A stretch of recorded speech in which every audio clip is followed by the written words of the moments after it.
Welcome weirdos back to my channel. I'm so excited that you're here. Today we're going to be doing a DC book haul video, part 1. I've changed locations from the last video because I didn't really like that shooting spot. It was really noisy and there are just too many people. So I've changed to my hotel room. So yes, this is my hotel room. I will be going over the books that I have gotten in the first couple weeks or the first month that I've been here in DC. So yeah, I'm really excited to share them. I kind of have them arbitrarily sorted by audiobook versus no audiobook. And we're going to get started with the no audiobook pile. So first up, this is They Came Before Columbus, The African Presence in Ancient America by Ivan Van Sturtema. So this book basically talks about the African Americans who the author claims were here before Columbus and their impact culturally and socially and economically on the Native Americans. I got this from the African American Museum of Culture and something. This doesn't officially have an audiobook, but I saw some like YouTube videos online, so I don't know. I don't think they're official, so this one might have an audiobook. Yeah, and I'm really excited to read this one. This big book is the Native American Almanac, More Than 50,000 Years of the Cultures and Histories of Indigenous Peoples by Yvonne Joaquin Dennis, Arnold Historifer, and Shannon Rosenberger Flynn. And this is basically a collection of sort of smaller stories. But it's an almanac, so it'll be something that I use to kind of look up something when I am interested, particularly when it pertains to Native Americans. So because it's an almanac, there is no audiobook, which makes me sad, but I also got this at a Barnes & Noble here in DC for a bargain price, which was awesome. This one, it is The Limits of Multiculturalism, Interrogating the Origins of American Anthropology by Scott Michelson. This I got at a used bookstore in DC. It's called like Second Story Books. And this book basically interrogates the origins of anthropology in early America, in the 19th century America. And it sort of celebrates and highlights the Native Americans and other minorities who were working as anthropologists, studying their own culture. So that's a thing called autoanthropology, which basically means that you are studying your own culture and writing about your own culture. And many of these people worked with white anthropologists of the time, and I'm currently reading this book. I am about this far of the way through. I'm still in the introduction. Yeah, I'm excited to see what this has to say, and this also fortunately does not have a audiobook, so sad, but that's okay. Next book is called Language and Social Context, edited by Pier Paolo Giallini. This basically goes over sociolinguistics, which if you don't know what that is, it's how we use language in social contexts. And it basically examines how we talk to each other in different social situations and how we use nonverbal communication and all of these other things about linguistics and how it intersects with our cultures and society. Yet this one doesn't have an audiobook, and I got this from the same used bookstore. I'm really excited because I've started looking into linguistics and studying linguistics, and I really like it, so I'm really interested to see what this book has to say.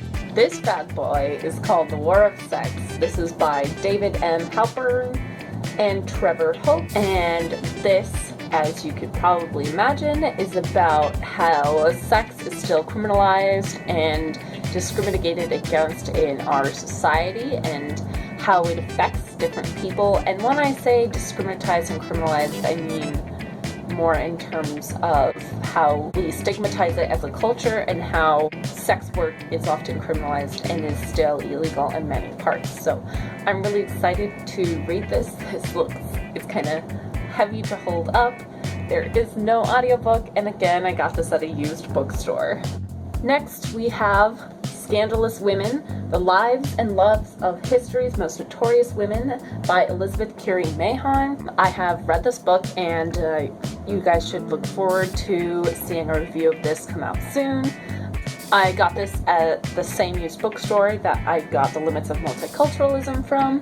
This book basically tells the story of 36 different women from history. This also doesn't have an audiobook. I read this with my eyeballs, so that made that so much more fun.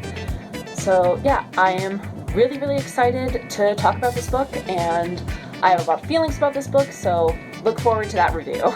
This next one is called The Aztec, Inca, and Maya Empires, the Illustrated History of the Ancient Peoples of Mesoamerica and South America. And this is by Martin J. Doherty, and I'm really excited. The pictures of this look beautiful. As the title can tell, this is basically going to be a walk through the culture. I hesitate to call it an ethnography, but I think it's the layman's version of an ethnography. If you don't know what an ethnography is basically a write-up of the cultural aspects of a people that a particular anthropologist is studying for an X amount of time. Back to this. This doesn't have an audiobook, but the pictures are very, very bright, vibrant, and I'm really excited to, it's beautiful. It's just beautiful. Anyway, I'm really excited to start reading this. I got this also at the Barnes & Noble for a nice price. The book I want to show you is this big one. It's still in its plastic wrap because it's a beautiful book and I don't want to damage it. This is called Empresses of China's Forbidden City, 1644 to 1912. And it doesn't say on here who this is written by, but it's basically a book about the traveling exhibit that was at the, I forget the exact name, Asian Art Smithsonian Museum in DC, and I just love the collection so much that I bought this book because I wanted to know more about the different pieces, and because this is a book on the collection, there is no audiobook. The art is beautiful, so I'm really, really excited to look at this more. The next book I want to share with you is Dress Codes, Meanings, and Messages in American Culture by Ruth P. Rubenstein. And this one basically is about how we dress in different social situations and how we display things like wealth, things like beauty in our clothes. That's basically what it goes into. I think this is used primarily as a textbook because in the description it says, taken together the chapters offered to the student and general reader. This will be an interesting read, and I'm excited to read it. This doesn't have an audiobook, sadly, and I also got this at the same used bookstore. This one I'm really, really excited to read. This is called Anthropology Explored. This is edited by Ruth Overwise Seelig, Marilyn R. London, and P. and Culp. And this is basically a series of essays that Smithsonian anthropologists or anthropologists that work with the Smithsonian. I picked this up at the Native American Smithsonian Museum. I'm really interested to crack this open and read some of the essays. So I'm just really excited. Some of the essay titles look really, really interesting. There is no audiobook, but I think I might take this sort of essay by essay. So we'll see. So that's it for the books that don't have audiobooks. So I will be delving into the ones that do have audiobooks that make me the most happy because they have audiobooks. This first one is Cahokia, Ancient America's Great City on the Mississippi by Timothy R. Cortes. I visited Cahokia. I really, really love Cahokia, and I'm just very excited to learn more about the culture specifically. And a short little book. This will take me not that long to get through.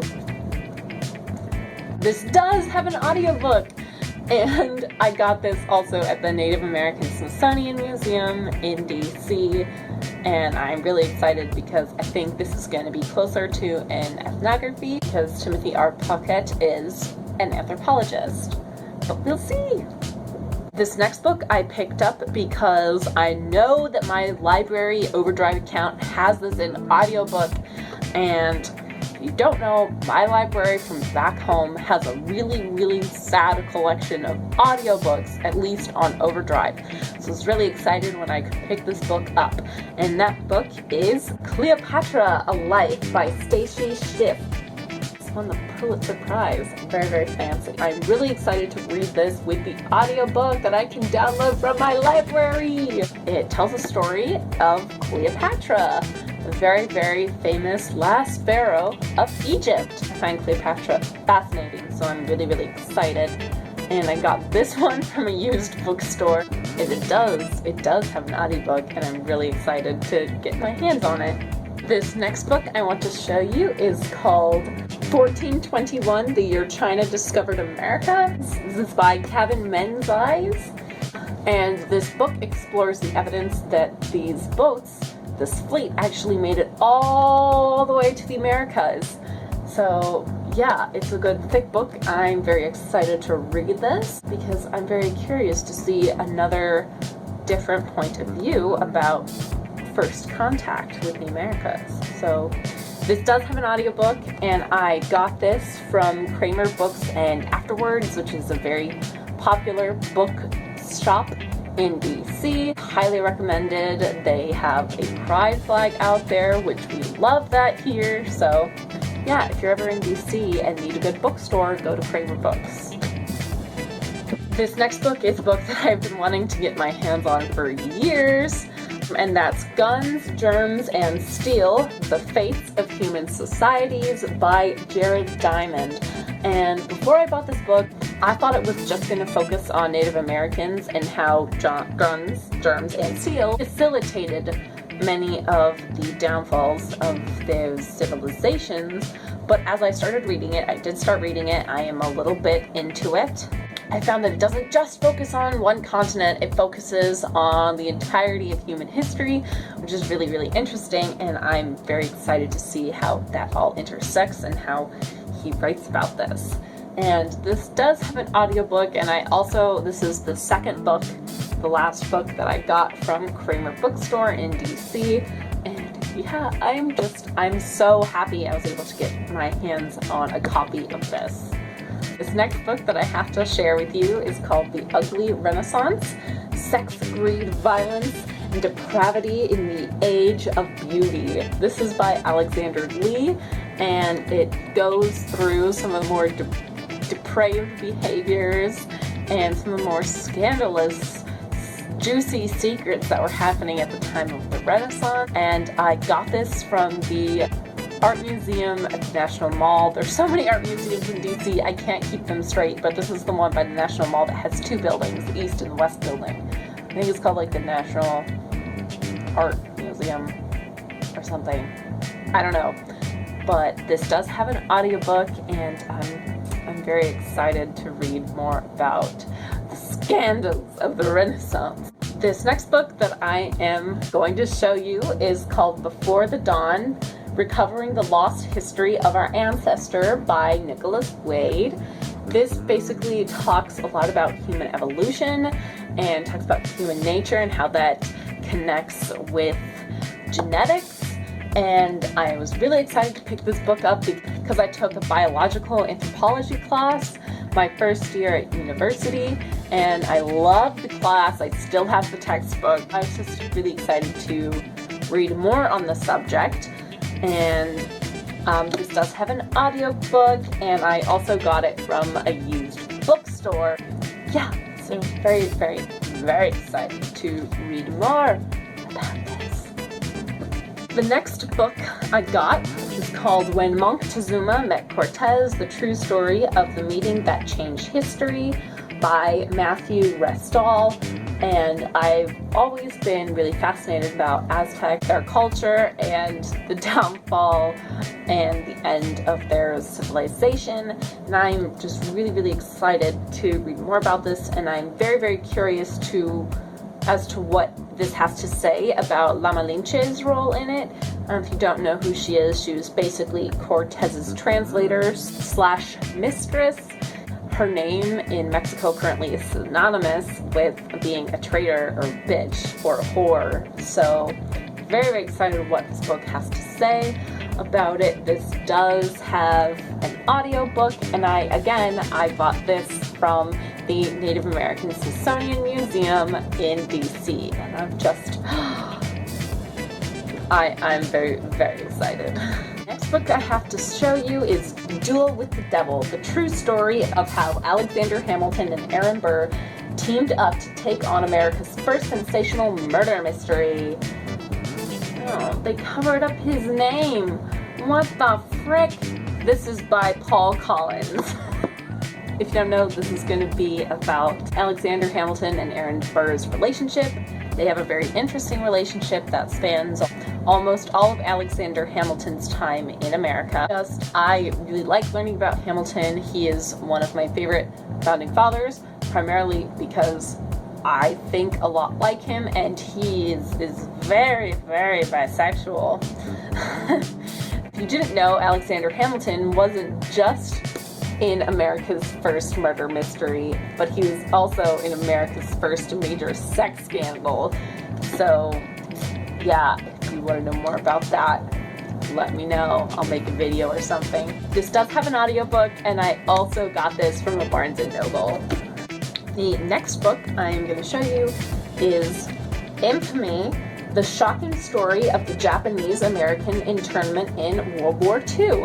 And the Japanese internment camps is something that I have not really studied that much about, and I'm very, very excited to read more about it. I've just done passing research about it. I've not done an in-depth look, so I'm very excited to read this book and be more educated about a terrible time in American history so that I can educate myself and better myself so I know more about our history. This does have an audiobook, and this, again, I bought from a local Barnes & Noble in DC. This next one is called The Killing of Crazy Horse by Thomas Powers, and this basically goes on about how his death affected the Great Sioux War. I'm pretty sure, I don't remember exactly if his death was the inciting incident of the massacre at Wounded Knee. I don't remember. Let me look that up. Nope, I was wrong. I just looked it up. He died in, I think, 1877, and the massacre at Wounded Knee happened in 1890. This does have an audiobook, and I also got this at a used bookstore. I'm really excited to do this, and I hope to do a review on it soon, maybe? I don't know. I've got so many books. So the very last book I have to share with you is Why Are All the Black Kids Sitting Together in the Cafeteria? And Other Conversations About Race. This is by Beverly Daniel Tatum.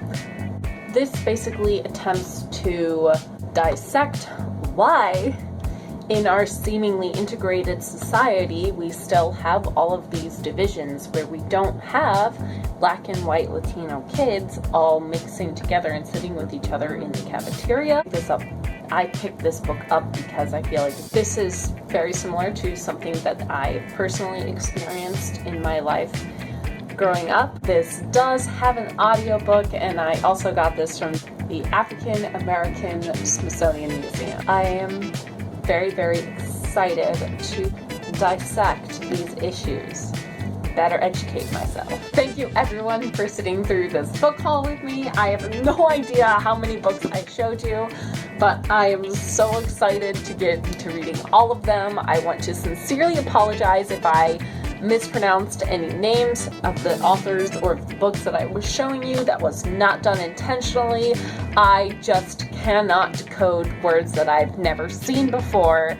I'm very excited for next week's video, which I've alluded to, and that's going to be a book review on Scandalous Women. I have it filmed, I just have to edit it, and it will go up next week, so look forward for that. I am so excited. Yeah, I guess that's my outro. You can subscribe, I guess, like, comment. I want to talk to you guys, hear your guys' thoughts. Comment below and tell me which book you are most curious by, or your top 10. Tell me which one you want me to read next or review next, because these are the books that we're going to review until I have more.